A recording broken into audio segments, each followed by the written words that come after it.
Mga katrops, welcome back ulit sa aking channel, Sports Rock PH. At ngayon nga ay pag-uusapan natin ang balitang gagawa pa rin nga po ng trade, ang Golden State Warriors.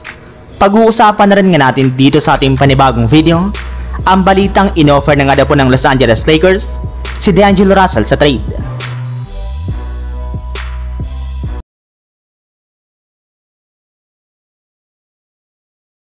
Sa kabila nga po ng impressive na pagkakapanalo ng Golden State Warriors sa kanilang huling game laban sa Boston Celtics at ang pagkakaroon nila ngayon ng 3-game winning streak, ay hindi pa rin naman nga po nawawala ang plano ng kanilang team na gumawa ng at least isang trade sa mga susunod na linggo.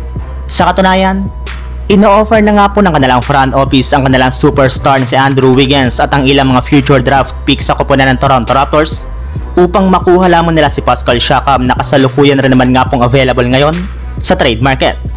Kaya dahil nga po dyan ay inaasahan na nga po na magkakaroon ng front office ng Warriors at Raptors ng trade talk patungkol dito sa mga susunod na araw.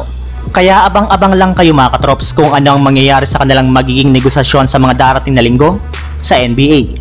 Samantala, punta naman tayo sa ating sunod na pag-uusapan sa balitang inoffer na nga po ng Los Angeles Lakers si D'Angelo Russell sa trade. Matapos nga po na matalo ang Lakers sa kanilang game laban sa Chicago Bulls, ay bumagsak na nga po sa 15 wins sa 13 losses ang kanilang record sa standings ng Western Conference. Bukod rin nga po dyan ay isang beses pa lamang nga po silang nanalo sa kanilang nakalipas na uling laro ngayong season matapos silang magkampiyon sa nagdaang in-season tournament. At isa nga po sa mga sinisisi sa kanilang mga pagkatalo ay ang malalamyang performance ng kanilang mga manlalaro, especially ang kanilang starting point guard na si D'Angelo Russell, na nakapagtala lamang sa kanilang game kontra sa Bulls ng 2 points, 1 rebound, at 2 assists sa kanyang 1 out of 6 sa field goal, at 2 out of 4 naman sa 3-point line. Kaya hindi na nga po nakakagulat kung bakit marami na sa mga fans ng Lakers ang nagagalit sa kanya at nagsasabi na dapat na nga po itong i-trade ng kanilang team sa lalong madaling panahon ngayong season. Well, ito naman nga po ang pangatlo sa may pinakamataas na kontrata sa Lakers, ngunit ganyan lamang nga po kababa ang kanyang itinatalang puntos, kaya deserving nga po talaga nito na ma-trade sa ibang kupunan.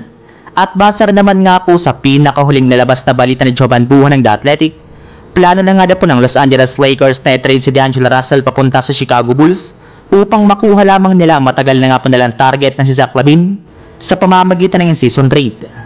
So yun lang mga katrops, ang handog kong story ngayong araw. Sana nag-enjoy kayo, please like and subscribe my YouTube channel, Sports Rock PH, para sa iba pang story at update patungkol sa NBA. Kita-kits muli sa ating susunod na video.